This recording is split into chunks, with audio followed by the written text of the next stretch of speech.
Now, the greatest radio shows of all time. Suspense. The Shadow Node. Washington calling David Harding, counter spy. Classic radio theater. The Great Gildersleeve. Fibber McGee and Molly. Dragnet. Gunsmoke. The Lone Ranger. Now, step back into our time machine with your host, Wyatt Cox. Good evening, friends of the Inner Sanctum. That creaking door will be back in just a few moments. Inner-sanctum-mysteries. I want to report a murder. This episode of the program was originally broadcast June 18th, 1946.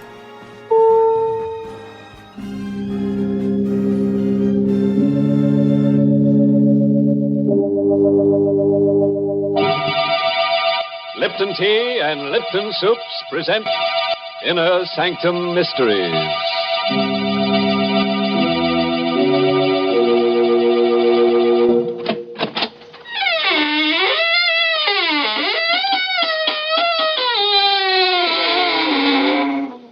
Good evening, friends of the Inner Sanctum. Welcome once again through the squeaking door. So brave of you to drop in. You know, I do like to have a body around. It keeps me in good spirits. Eh? What's that? Oh, you feel warm. Well, now, that may be the fault of the chairs. You see, we've been redecorating, and the chairs you're sitting in are hot seats. We bought them cheap from a firm that builds them for prisons. The convicts didn't like them. Now, they complained that everyone who sits in those chairs gets absolutely burned alive. And now, friends, draw up those chairs we talked about earlier and listen to tonight's tale of terror written especially for the Inner Sanctum by Michael Sklar. Our star tonight is Santos Ortega, who acts the role of Martin Wheeler in a blood-chilling story entitled I Want to Report a Murder. Other women don't have to put up with such treatment. The way she carried on, you think I was Clark Gable. Believe me. Instead of a middle-aged bank cashier getting bald and a little pot-bellied. I'd never given her any reason to be jealous, not in 20 years of married life. But she's all green every time I mentioned another woman. Every time I went out of the house. Like tonight. That was the reason the last time. You've always got a reason for going out and leaving me here alone. Now you've got to practice for the bank employees' bowling tournament. That's a likely story. It happens to be the truth, Margaret. Oh, I'm sure the team will be practicing over the bowling alleys. And I'm just as sure you won't be there. Where else would I be? Oh, now you needn't pretend, Martin. I know you've got a date with one of those women. I've told you 100 times I don't have any dates with any other women. And I'm sick and tired of your insane suspicions. Insane, are they? Yes, they are. I'll be home at 11 o'clock. You can wait up for me if you like. Good night. I went down to the car and began to drive to the bowling alleys. Margaret, always nagging at me. Someday she'd push me too far. Yes, someday if she didn't stop the nagging, there would be another woman. I stopped the car for a red light. There's a girl crossing the street. I noticed that she was blonde and pretty. A little like Margaret had looked when we were first married. And suddenly, as the girl passed in front of the car, she slipped and fell to the ground. What happened? Are you all right? That hole in the street. I tripped. Let me help you to your feet. Oh, my foot. I must have sprained it. Can you walk? Well, I'll try. Oh, no. No, I can't put any weight on it. Oh, that's too bad. Look here, let me drive you home. Oh, I don't like to impose, but It's not an imposition. I'd consider it a pleasure.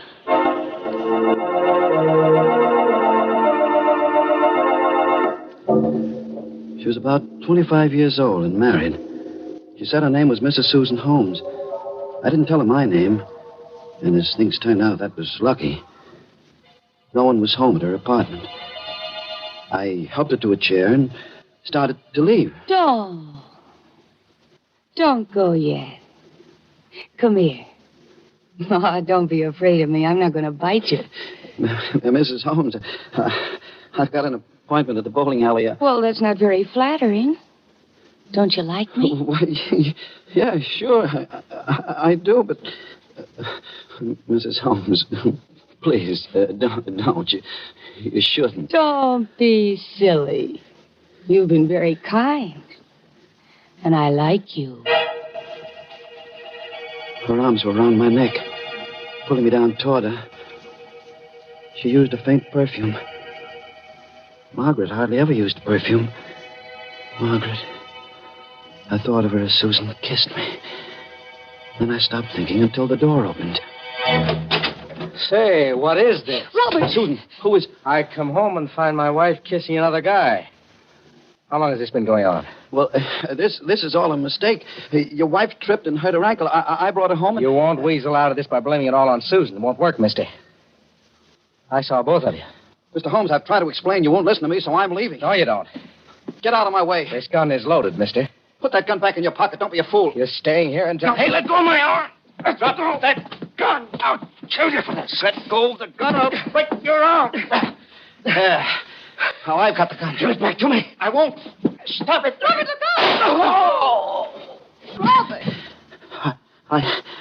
I had to take the gun away from him. Oh, I didn't mean to pull the trigger.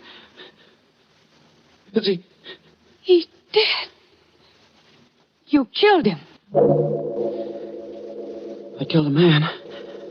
I had to get away quick before the police came. Yes, I could walk out of the door and forget the whole thing. Mrs. Holmes didn't know anything about me, nor even my name. If I acted fast, I could get away. Go straight to the bowling alley and pretend it never happened.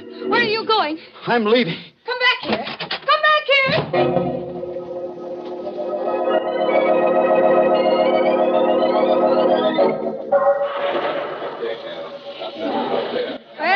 Well, you did come to the bowling alley after all.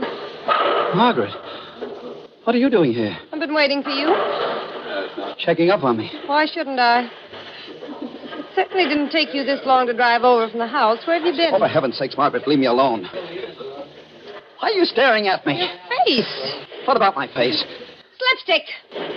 So that's why you took so long to get here. Margaret, not so loud. And you swore you never had dates with other women. Oh, I knew it. I knew it all the time. Don't shout like that. People are staring Let at them us. stare.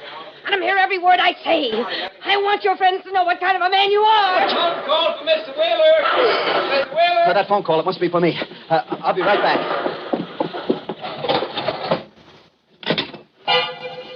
Hello? Mr. Wheeler? Yes, who's this? This is Susan Holmes, Mr. Wheeler. What? You killed my husband. Just in case you've already forgotten. How did you know my name? Where to find me? It was all in your wallet. My wallet? It dropped out of your pocket during the fight. What do you want? I gotta see you. Right away. Well, that's impossible. My wife... Would you rather have me call the police? No.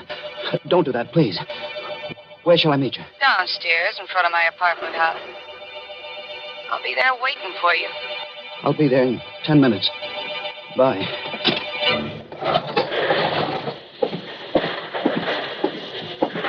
Who's that phone call from? No one you know, Margaret. I can tell from the expression on your face. It was that woman again. I can't argue with you, Margaret. I've got to go. Go where? I can't tell you. You're going back to her? No. I won't stand for it. I won't be humiliated. If you go to her, I'll kill you. I swear I'll kill you.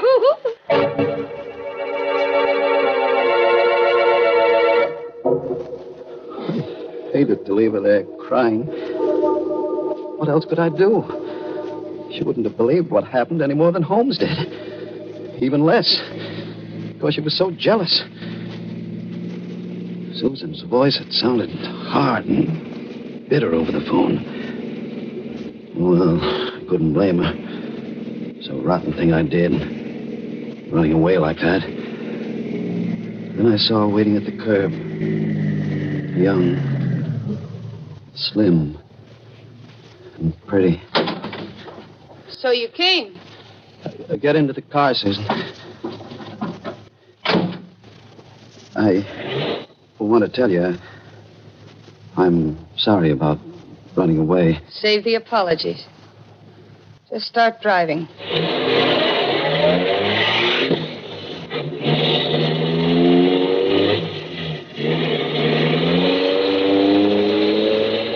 We drove for a while in silence. Several times I tried to start a conversation, but you wouldn't answer. Finally, I parked at the end of a deserted street on the waterfront. Fog was rolling in from the water. A few minutes, the mist would close around us. I've been thinking. I decided what we're going to do. You don't want the police mixed up in this, do you? No, of course not. Oh, neither do I. And don't ask me why. I got my own good reasons. You got a plan? Yeah. My husband subleased the apartment under an assumed name. We've only been there a few weeks. Nobody in the house knows us. I'll leave town for good. The police won't be able to trace either of us. But your husband's body. I'll leave it. That'll give me at least a couple of days' start before the police find it. You'll have to help me. I need money. How much? $5,000? $5,000. That's a lot of money. You got a nerve squawking about money. After what you did. It was self-defense. How would you like to tell that to a jury? But I simply haven't got $5,000. There was a card in your wallet that showed you work in a bank. The bank got plenty of money.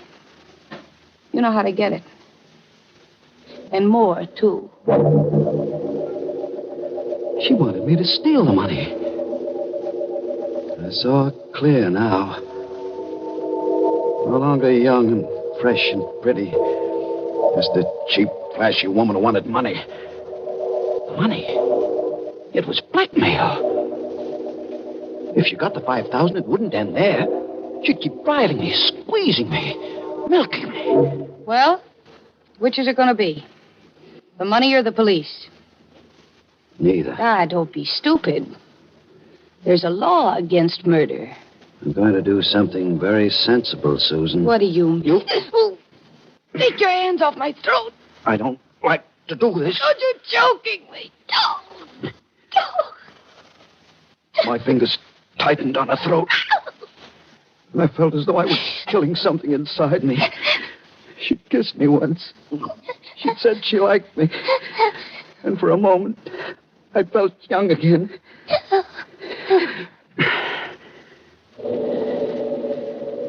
Her body went limp suddenly between my hands.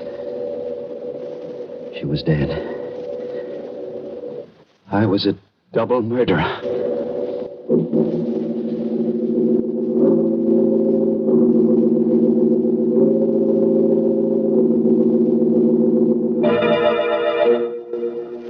You know, I'm really annoyed at that Martin Wheeler, the ungrateful scoundrel, and that poor kid, Susan Holmes. She got her neck twisted, all because she was trying to do Martin a good turn. That wasn't a good return for her pains, was it? But on the other hand, it's not hard to see Martin's point of view. He probably felt that one good turn deserved another. June 18th, 1946, Inner Sanctum Mysteries on Classic Radio Theater with Wyatt Cox. You ever make a change and then think, why didn't I do this years ago? Well, that's how people feel about switching to Medi-Share for their health care, especially now with inflation the way it is. People are very happy with the savings. Most families save about $500 a month when they switch. It's a huge help when prices are going up so fast in so many other areas. And Medi-Share's customer satisfaction rate is double that of health insurance. It's just a different experience, and people really like that. Medi-Share is an alternative to health insurance. It's a community of Christians who share each other's healthcare bills, and it's been going strong for over 25 years. It really is the gold standard, the most trusted name in healthcare sharing. Find out why people love it, find out why they rave about the customer service, and find out how good it feels to save some money right now. They're super easy to talk to. Here's the number, 833-34-BIBLE. That's 833-34-BIBLE, 833-34-BIBLE. Now on Classic Radio Theater with Wyatt Cox, more of Inner Sanctum Mysteries, June 18th, 1956.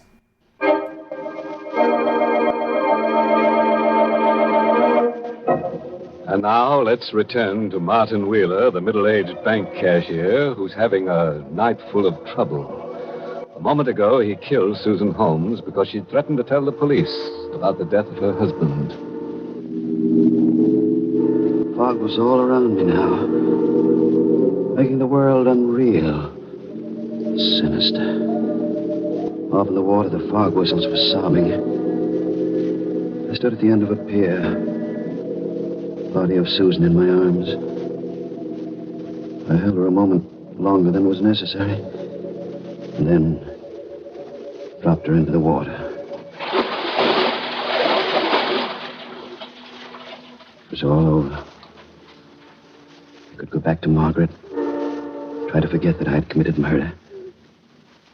Then I remembered my wallet. My wallet. It contained my driver's license with my name and address on it. Back in the car, I found a handbag. It contained a change purse, the key to her apartment, but not my wallet. The wallet must still be in her apartment. I felt that I had to get to the apartment. I lost my head. Drove wildly, disregarding the fog, passing through red lights. Then a car loomed up in front of me. I slammed on the brakes and stopped, bumper to bumper. A man got out of the car in front of me. He wore a uniform. I'd almost hit a police car. All right, what's your race, mister? I didn't see the stop sign. The fog. You were doing at least 40 miles an hour and on a city street, too. Driving like that on a night like this, you could kill somebody. What's your hurry? Nothing at all. I just wanted to get home to my wife. Let's have a look at your license. My driver's license? It's in my wallet. Get it out. Well, I lost my wallet the other day. License and all. I haven't had a chance to apply for a new one. What's your name? Martin Wheeler. Where do you live? 63.5 Sunset Drive. You say your wife is at home, huh? Yes, sir. All right, move over. We'll drive over to your house. Your wife will have to identify you.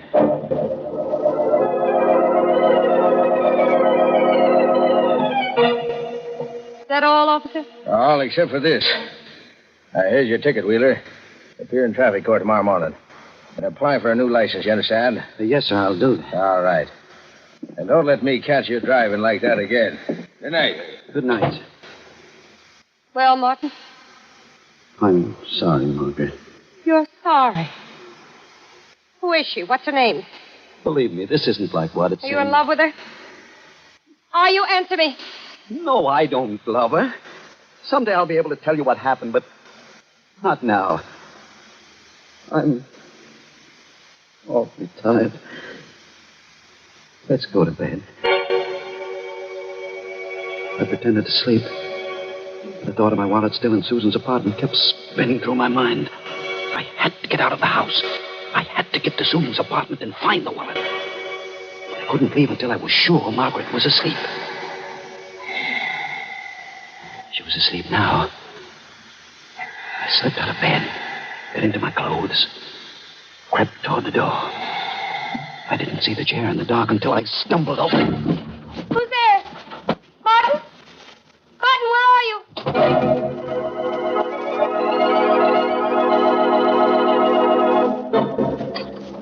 I used the key I found in Susan's purse to let myself into her apartment. The body was no longer on the living room floor. She must have dragged it away. Perhaps she put it in the closet before she went to meet me. I didn't look for the body. My first concern was my wallet. And I found it where she must have left it on the telephone table. Everything was there. A few dollars, my license. I put it into my pocket, started to leave. Wait a minute. Holmes! I thought you were dead. I'm still very much alive, Mr. Wheeler. But the fight, the gunshot. You fell to the floor. Susan said you were dead. You're not even wounded. I don't understand. The gun. It must have been loaded with blanks. That's right. But why? Why didn't you tell me? Why did you let me go on thinking that... Oh, I think I understand now. It was the old badger game right from the beginning. Susan's sprained ankle. And when she kissed me, when you came in on us, that was all arranged in advance. Oh, I thought you really liked me. But it was all done in order to blackmail me. And now she... Where is she? I don't know. She met you to arrange for the money. Now, you've got her door key. What did you do to her? Nothing. You don't kid me, Wheeler. I can figure out what happened. She met you and asked for the money according to plan, but you figured you could get out of the mess by killing her. That's what you did. No. Sure you did. Else how could you get the door key? She wouldn't give it to you. Why would you come back here for the wallet? You better be on the level with me, Wheeler. I don't know what you're talking about. Yes, you do. So you killed her. But I don't hold it against you. Level with me and we'll make a deal. What do you want? So you did kill her. Yes. So it's a real thing now, instead of a phony. But the price is still the same. I'll keep my mouth shut for $5,000. He was right. The situation was still the same. If I got the money for him, I'd be in his grip forever. It was his life or mine. I had no choice. But I needed a weapon. And I saw it on the desk. A sharp-pointed letter knife. All right. I'll give you the money. When? Right now. I'll sit down at the desk and write you a check. You're doing the smart thing, Wheeler. From June 18th, 1946, Inner-Sanctum-Mysteries, and I Want to Report a Murder. We'll hear the conclusion coming up following these important words from your favorite station and start a new year's truly Johnny Dollar story on Classic Radio Theater with Wyatt Cox. No offense, but are you a little fat when you look in the mirror? How would you like to learn the secrets to lose 3 to 5 pounds a week easily without joining the gym or going through any crazy diets? It's called Body Sculpt by Med Diet. For the last 2 decades, we've been helping people just like you that have pounds they want to shed. We've helped millions of people lose thousands and thousands of pounds over the years. And now it's your turn. Learn the secrets of how to lose weight with one simple phone call. You'll see an amazing difference in a matter of days. Don't believe us? We'll offer you a money-back guarantee. If you're ready to start losing weight right now, call right now to learn more about your risk-free order to Body Sculpt. Call for your risk-free offer. 800-738-5332. 800-738-5332. 800-738-5332. That's 800-738-5332.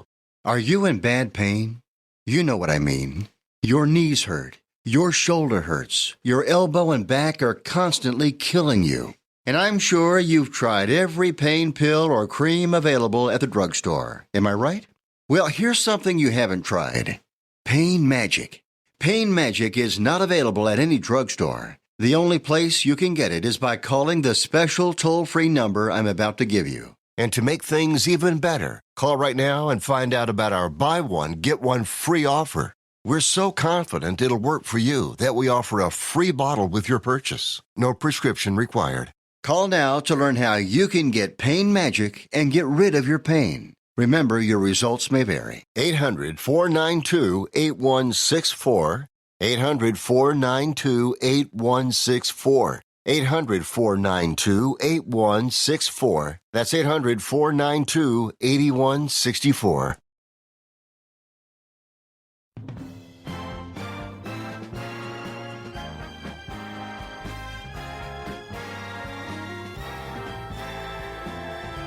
Now on Classic Radio Theater with Wyatt Cox, the conclusion of Inner Sanctum Mysteries, June 18th, 1946. Yeah, hey, that knife. Stay away from me. Some money. No. No, don't. Wheeler.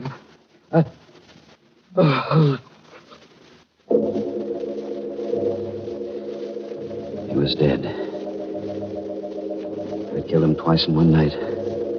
But this time, I made sure he was dead. Then I wiped my fingerprints off the knife. Wiped the doorknob clean. Set up the apartment. I thought of everything. I left nothing behind that might connect me with the 2 murders. Going home, I concentrated on one thought. I must forget this night. Erase it from my memory. If I ever thought of this night again, it would be as a nightmare.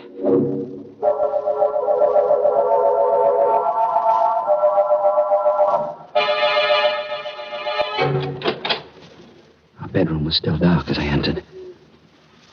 Margaret must have gone to sleep. It felt good to be home again, safe. Back in a world where such things as I had done simply didn't happen. Someday, I'd tell Margaret the truth. Someday when we were old and such things no longer mattered. And then the room exploded in my face. Oh, Margaret. No. No, please don't. You're making a mistake. Margaret, you wouldn't let me explain. I don't need any explanations. You went back to her. I told you I'd kill you if you went back to that woman.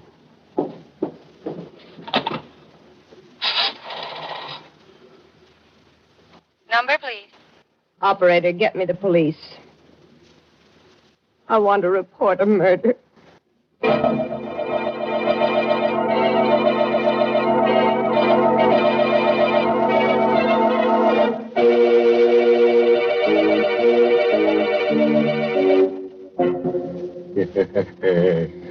Surprise, friend. Oh, you weren't. Well, anyway, that ending certainly was a surprise for Martin Wheeler. You might say it was curtains for Martin. As you know, come to think of it, he made one big mistake. He shouldn't have murdered that nice Holmes couple. No, indeed. He should have murdered his wife. Then we might have had a happy ending. Tut, Mr. Host. You won't get many votes from the wives listening in if you take a stand like that. Oh, I was only ghosting, Mary. But you have a good suggestion on the way the wives listening will vote? About the brand of iced tea they like, I surely do, Mr. Host. And not only wives, but husbands and uncles and aunts and grandmothers and grandfathers. They all vote for iced Lipton tea because Lipton's is the tea with brisk flavor. Lipton's keeps its fresh, lively flavor because it has brisk flavor to begin with. So for all the hot summer days ahead, the cue for the shopper in the family is to stock up on Lipton tea. Get the large economical package. Then you'll always be ready when the family calls for iced Lipton tea. It's so extra good iced because Lipton's has brisk flavor to begin with.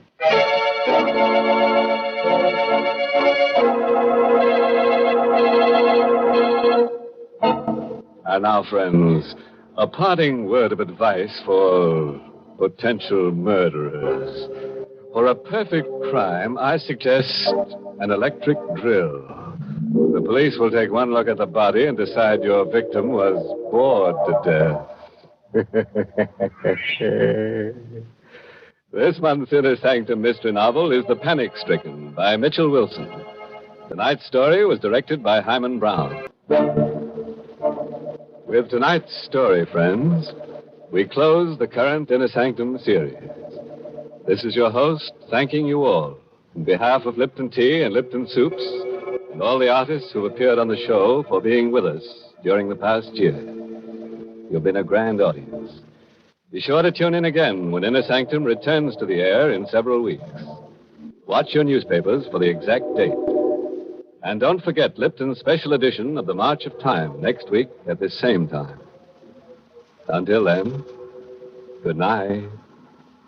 Pleasant dreams.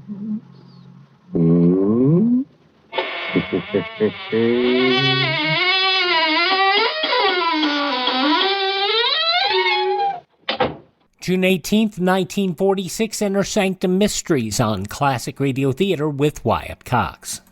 Are you suffering with arthritis or osteoporosis? Do you have diabetes? Did you know that these are just two of the hundreds of diseases that have seen improvement with Dr. Wallach's incredible longevity products? You can't get them at a health food store. The only way to get them is to call us at 800-214-0065. That's 800-214-0065. Do you have heart disease, fibromyalgia, or high blood pressure? Do you have a terrible time losing weight? Dr. Wallach can help. He was a veterinarian and cured diseases in animals. He felt that he could do the same for humans, so he became a physician. Over 50 years of research and helping people like you goes into every bottle of Dr. Wallach's amazing discoveries. Do you want to feel better? Learn how to treat the cause of your problem rather than covering up the symptoms with drugs. Call 800-214-0065. That's 800-214-0065. Now we start a brand new yours truly Johnny Dollar story. This episode of a series of 5 is called The Perling Matter. This episode, the first part, originally broadcast June 18th, 1956. From Hollywood, it's time now for Johnny Dollar. This is Morton Scottman, Mr. Dollar, at Eastern Liability and Trust. Oh, yes, sir. Got your message. I was just about to call you back, Mr. Scottman. Would it be possible for you to drop in and see me today? I think so. Say in an hour. That would be excellent. What's it about, Mr. Scottman? David Perling. Perling. I understand he was killed in a boating accident a couple of days ago. Read something about it in the papers. To borrow a phrase, Mr. Dollar, that report was somewhat exaggerated. Mr. Perling is still very much alive.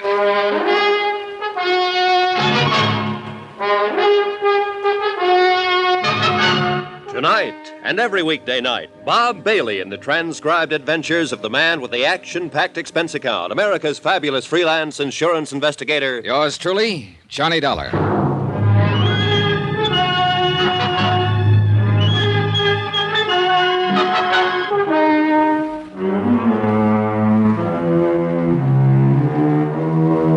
Expense account submitted by Special Investigator Johnny Dollar to the Eastern Liability and Trust Company, Hartford, Connecticut. The following is an accounting of expenditures during my investigation of the Perling matter. Mr. Scottman, you're a pretty good guy, and I'll say this right at the top, since you were the one who called me in. You're reading about the Perling matter in your newspaper right now, but they haven't got the story right. None of them will ever have it quite right. Just remember that as you go through your newspaper in this report, Mr. Scottman. You looked pretty worried when I met you that afternoon about 5 o'clock, and you led me into the top-drawer offices of Eastern Liability and Trust. I tagged you as a meticulous sort of man who knew when his laundry was coming back. I wasn't a bit surprised to learn that you were vice president and chairman of the board. Why don't you sit down there, Mr. Dollar? It's the best chair in the place. Thanks. Cigar? Cigarette? No, I have these, thanks. Lighter right there at your right. Thanks. Yes, Mr. Scottman? You can run along for tonight, Evelyn. No more to do. Thank you, sir. Good night. Good night, Evelyn. I understand you've handled several matters for our company, Mr. Dollar. Yes, sir. I was just going over it in my mind. I believe the last one was the San Antonio case. Yes, Mark San Antonio. Yes. You handled that very well, Mr. Dollar. I want you to know I appreciate your reputation in the field. Nice of you to mention it. I'm curious, Mr. Scottman. I rarely work directly with an insurance company. Usually I'm hired by the adjusting agency. And let's say this is a little idea on my own. Only one person knows about it so far. You will be the second. Board of directors might not exactly approve what I'm about to propose, but I feel some action should be taken. I have some good whiskey in that cabinet. No, thanks. Not now. Yes. Well, this case involves David Perling, who, despite what the newspapers reported yesterday, is still very much alive. You say you saw the item in the papers? Yes, something about him being killed in a boating accident in Florida, I think. The story was erroneous. It'll be retracted. Oh? Fact of the matter is, Mr. Perling was already on his way back to New York, safe and sound when that report came out. The boat that he'd been fishing from did have a boiler explosion, but no one was killed. Yeah, these things sometimes happen, I guess. Oh, sure they do. However, it was printed all over the country. As you know, David Perling is highly regarded in financial circles. And that is the reason I asked you to come in and talk to me. Did you see the stock exchange figures yesterday? Well, I don't pay too much attention to them, Mr. Scottman. I do. We do, as an insurance company. That report of Perling's death affected several commodities listed on the New York Exchange. Companies in which he holds varying positions. Positions that would, if, say, the report of his death were engineered for that specific purpose, allow certain people to risk very little money and make a great deal of money. Just a minute, sir. Certain people? Are you talking about Perling? I don't know who I'm talking about, really. I'd like you to find that out. Find out, among other things, if the situation has been taken advantage of in any way. This isn't exactly in my line, Mr. Scottman. I think it is, Mr. Dollar. I'll come right out with it. Eastern Liability has considerable investment in some of the commodities that could be affected.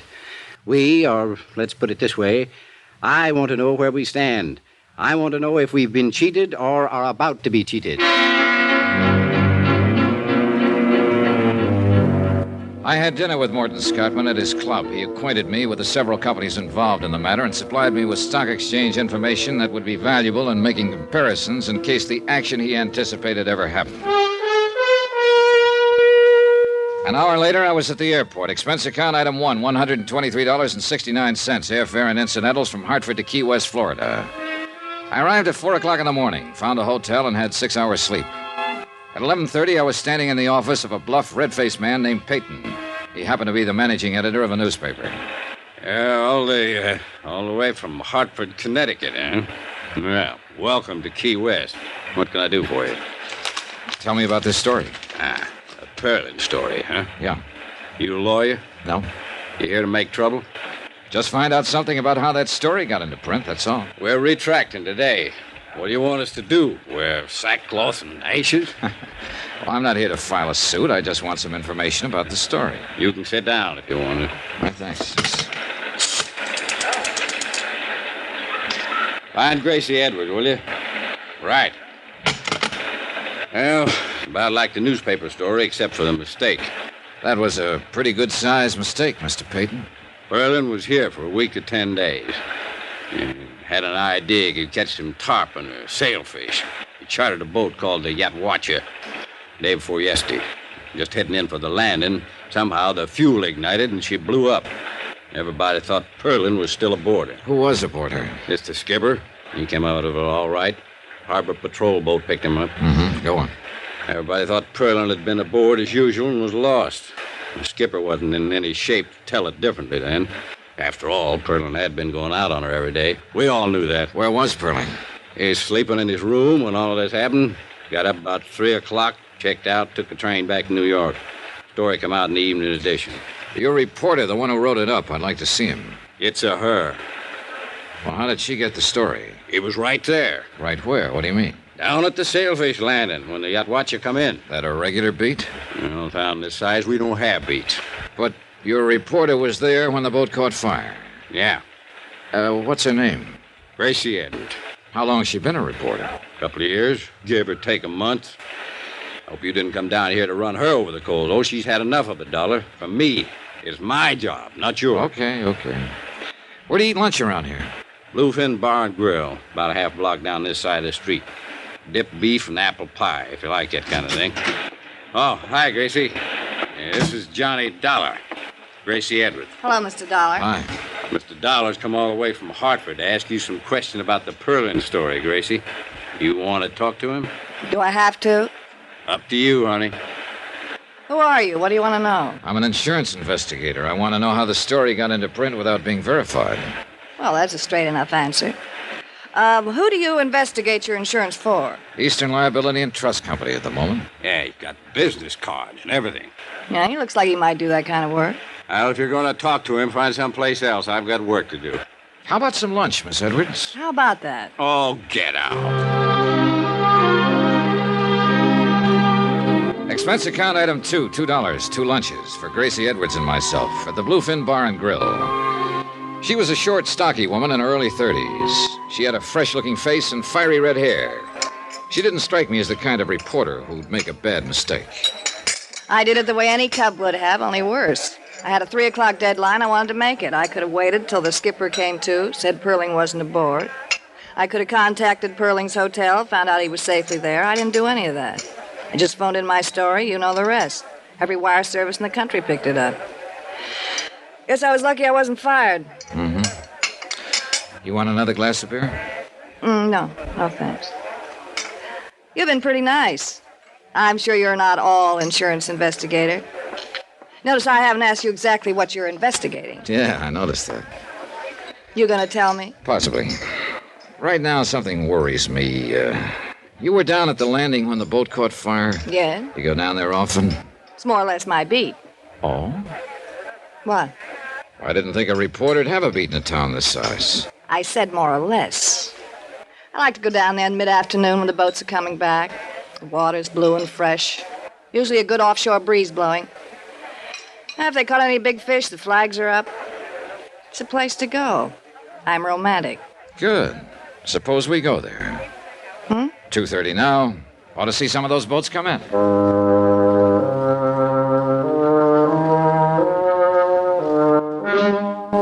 Expense account item 3, $1, $1 cab, transporting myself and Gracie Edwards, reporter, to Sailfish Landing, or as near as we could get. The last 500 yards, we had to walk on the planking between the slips.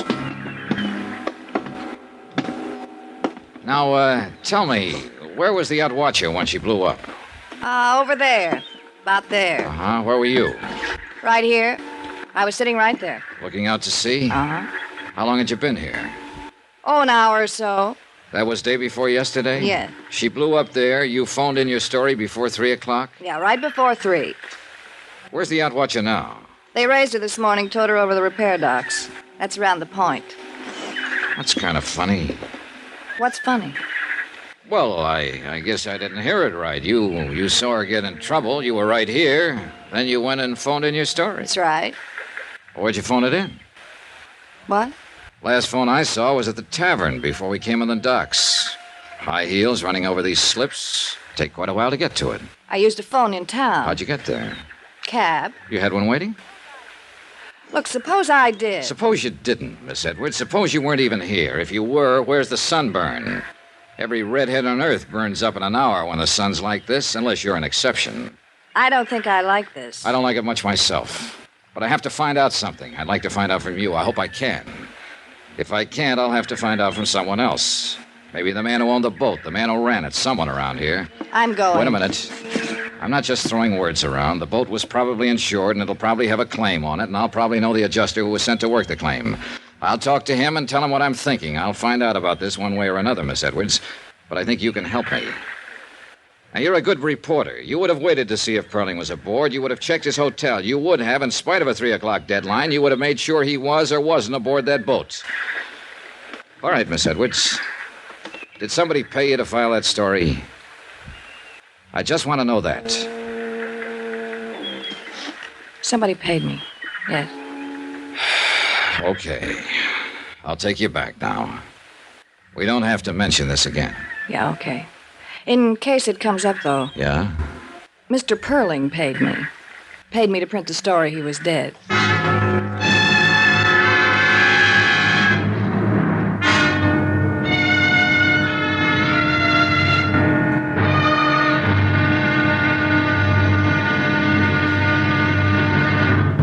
Now, here's our star to tell you about tomorrow's intriguing episode of this week's story. Tomorrow, the affairs of Wall Street follow the current trend in cheating and mayhem.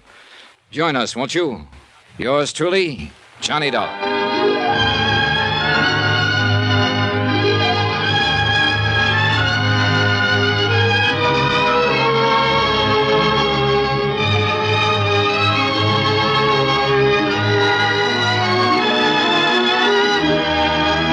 Yours truly, Johnny Dollar, starring Bob Bailey, is transcribed in Hollywood. Written by John Dawson, it is produced and directed by Jack Johnstone.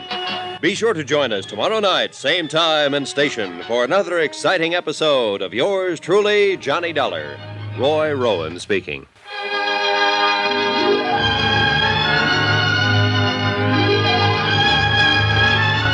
So a man pays a reporter to report that he's dead. That's a weird one. Well, maybe not. From June 18th, 1956, yours truly, Johnny Dollar, here on Classic Radio Theater with Wyatt Cox. And I'll warn you, this story goes lots of strange places. Thank this station, support their advertisers. It's their kindness and courtesy that allows us to be with you each and every time you roll around here on your favorite station. Our shows are also available through iHeartRadio, Spotify, Spreaker, TuneIn, Apple Podcasts, Google Podcasts, or Amazon. Just search for Classic Radio Theater with Wyatt Cox. Or you can go to my webpage, classicradio.stream. Got a complete list of places that our shows are available there. You can also listen to the shows there on demand. You can also learn more about classic radio collecting. You can contact me. You can find our social media links. And you can also buy me a coffee. Of course, that coffee money may go to Dr. Pepper. It may go to finding some new classic radio theater programs. Yes, we're still finding those shows after all these years. Brand new shows. Thanks for tuning in. Tell all your friends the great radio shows are right here at this spot on the dial. Classic Radio Theater with Wyatt Cox on your favorite radio station.